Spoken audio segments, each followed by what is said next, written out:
let's start, going back. This is like early 2000s, what I call ransomware 1.0. So I'm going to take my consultant hat off and put on my CEO hat. If I am running a company that's responsible for developing ransomware, here's what I'm thinking.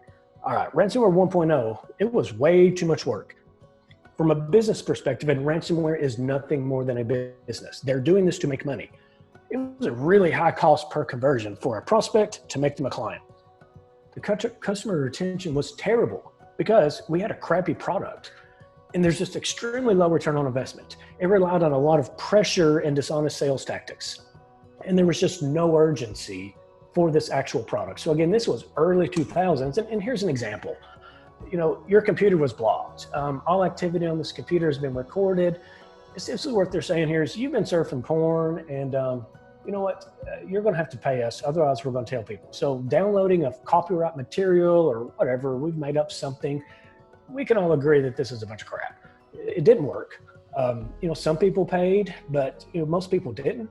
And as we evolved a little bit more, you can see it went to, and it became a little more authoritative. So, all right, now your computer's been locked by the FBI. Still, we had a low customer retention. The sales pitch was a bit of a stretch. We were lying. Payment was too difficult. And so I want to pause here for a minute because I strongly believe that Bitcoin was created or was heavily influenced because of ransomware. Because my Aunt Shirley cannot go down and does not know how to go to CVS and buy a money pack or buy this method of payment because it has to be, reserved as possible to where no one knows who it is. So if you read this, your operating system, your system's been locked, federal United States of America, !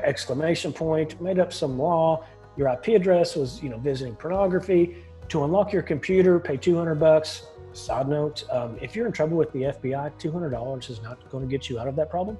But, you have 72 hours to pay. Otherwise, we're going to come and arrest you. You can pay it through MoneyPack. And so this is where the challenge really started. I think we could see, if I'm running ransomware, company, I can see a real possibility here. People may pay this. We may be able to do this.